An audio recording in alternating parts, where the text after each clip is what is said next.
हर हर महादेव, जय शिव शंभू। सावन माह के पहले प्रदोष की आप सभी को हार्दिक शुभकामनाएं। माता पार्वती और महादेव की कृपा सदा सर्वदा आपके घर पर बनी रहे, इसी कामना के साथ आज हम मंगलवार के दिन भौम प्रदोष की व्रत कथा आप सभी के लिए लेकर के आए हैं। जैसा कि प्रदोष व्रत यानी कि त्रयोदशी तिथि अगर मंगलवार के दिन पड़ती है तो उसे भौम प्रदोष कहा जाता है।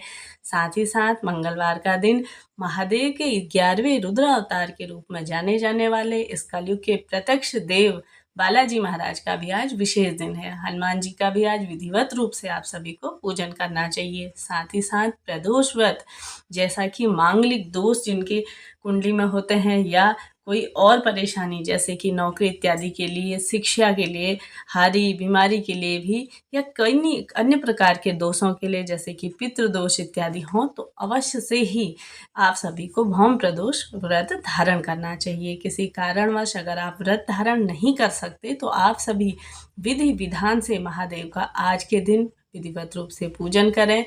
और प्रदोष काल का समय भी आप सभी को मैं पूजा का बताते हुए चलूँगी।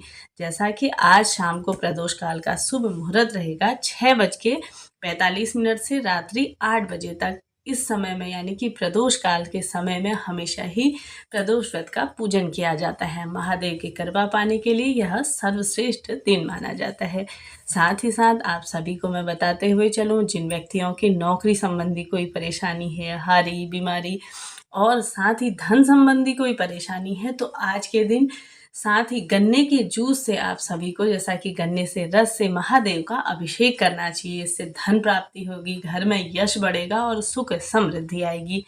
इसके साथ ही चलिए प्रिय श्रोताओं, आज हम व्रत कथा यहाँ पे प्रारंभ करते हैं। तो भौम प्रदोष व्रत कथा के लिए सभी अपने मन में महादेव का स्मरण ध्यान करें। इसके बाद हम अगली मंगलवार की यानी कि बालाजी की कथा भी आप सभी के लिए अवश्य से लेके आए हैं। तो जैसा कि भौम प्रदोष कथा के अनुसार सूत जी बोले, अब मैं मंगल त्रयोदशी प्रदोष व्रत का विधि विधान से विधान कहता हूँ। मंगलवार का दिन व्याधियों का नाश करता है। इस व्रत में एक समय व्रती को गेहूं और गुड़ का भोजन करना चाहिए। इस व्रत के करने से मनुष्य के सभी पापों और रोगों की मुक्ति हो जाती है। इसमें किसी भी प्रकार का संचय नहीं है। अब मैं आपको उस बुढ़िया की कथा सुनाता हूँ जिसने यह व्रत किया और मोक्ष की प्राप्ति हुई। अत्यंत प्राचीन काल की घटना है। एक नगर में एक बुढ़िया रहती थी। उससे मंगलिया नाम का एक पुत्र था।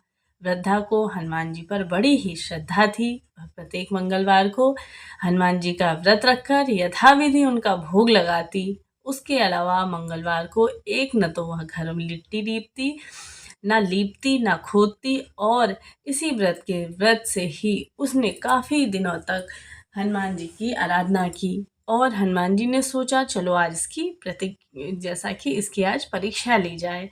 आज इस वृद्धा की श्रद्धा की परीक्षा लेते हुए साधु का वेश बनाकर उनके द्वार पर आ पहुँचे और पुकारने लगे, कोई हनुमान जी का भक्त हो तो इच्छा है कि वह बाहर आए। तभी बुढ़िया बाहर आती है और बोलती है, महाराज क्या आज्ञा है। साधु वेशधारी हनुमान जी बोले कि मैं बहुत भूखा हूँ, भोजन करूँगा तो थोड़ी सी जमीन लीप दे। वृद्धा बड़ी दुविधा में पड़ गई। अंत में हाथ जोड़कर प्रार्थना की कि हे महाराज, लीपने और मिट्टी खोदने के अतिरिक्त आप जो भी काम कहेंगे मैं वह करने के लिए तैयार हूँ। तभी उन्होंने बोला कि नहीं, मुझे तो मिट्टी लीप कर ही दो क्योंकि मुझे भोजन तैयार करना है। इसके बाद समय बीतते गया और साधु के 3 बार प्रतीक्षा करने के बाद कहा, तू अपने बेटे को बुला, मैं उसे औधा लिटाकर उसकी पीठ पर आग जलाऊंगा और भोजन बनाऊंगा। वृद्धा ने सुना तो उसके पैरों तले ही धरती खिसक गई, मगर वह वचन हार चुकी थी। उसने मंगलिया को पुकारा और साधु महाराज के हवाले कर दिया, मगर साधु ऐसे ही मानने वाले नहीं थे। उन्होंने वृद्धा के हाथों से मंगलिया को औधा लिटाकर उसकी पीठ पर आग जलाई। आग जलाकर दुखी मन से वृद्धा अपने घर के अंदर जा घुसी। ही साधु ने बुढ़िया को आवाज लगाई कि मेरा भोजन बन चुका है, अब मंगलिया को पुकारो ताकि वह भी आकर के भोग लगा ले। वृद्धा के आंसू भर गए। उसने कहा, अब उसका नाम लेकर मेरे हृदय को और दुखी ना करो। लेकिन साधु महाराज न माने। वृद्धा को भोजन के लिए मंगलिया को पुकारना पड़ा। पुकारने की देर थी कि मंगलिया बाहर से हंसता हुआ घर में दौड़ आया। मंगलिया को जीता जाता देखकर वृद्धा को सुखद आश्चर्य हुआ। वह साधु महाराज के चरणों में जा गिर पड़ी। साधु महाराज ने उसे अपनी असली रूप में दर्शन दिया। हनुमान जी को अपने आंगन में देखकर वृद्धा को लगा कि मेरा जीवन तो अब सफल हो गया है। इस प्रकार से बालाजी की महिमा थी। प्रथम कथा को जिस प्रकार है, चलिए अब हम सुनाते हैं दूसरी कथा।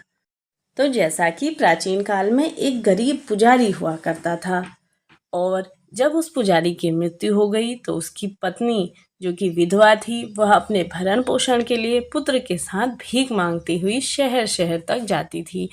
एक दिन उसकी मुलाकात विदर्भ देश के राजकुमार से हुई, जो कि अपने पिता की मृत्यु के बाद दर दर भटकने लगे थे। उसकी यह हालत पुजारिन से देखी नहीं गई।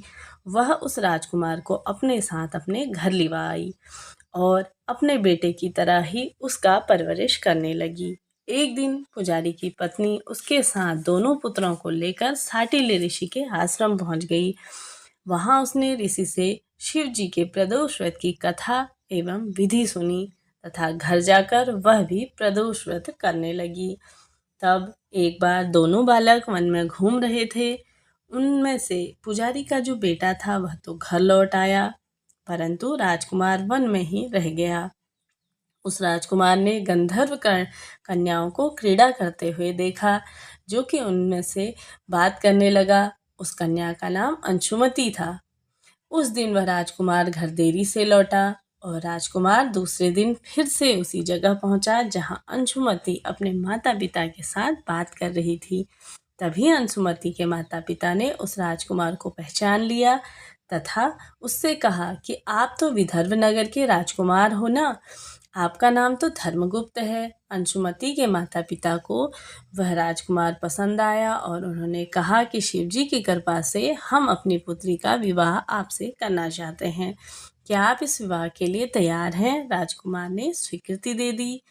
तो उन दोनों का विवाह संपन्न हुआ। बाद में राजकुमार ने गंधर्व की विशाल सेना के साथ विदर्भ पर हमला किया और घमासान युद्ध कर विजय प्राप्त कर ली। पत्नी के साथ राज्य करने लगा। वहां उस महल में वह पुजारी की पत्नी और पुत्र को आदर के साथ ले आया तथा साथ रहने लगा। पुजारी की पत्नी तथा पुत्र के सभी दुख व दरिद्रताएं दूर हो गई और वे सुख से अपना जीवन व्यतीत करने लगे। एक दिन अंशुमति ने राजकुमार से इन सभी बातों के पीछे का कारण और रहस्य पूछा। तभी राजकुमार ने अंशुमति को अपने जीवन की पूरी बात बतला दी और साथ ही प्रदोष व्रत का महत्व तथा व्रत से प्राप्त हुए फल से भी उसे अवगत करा दिया।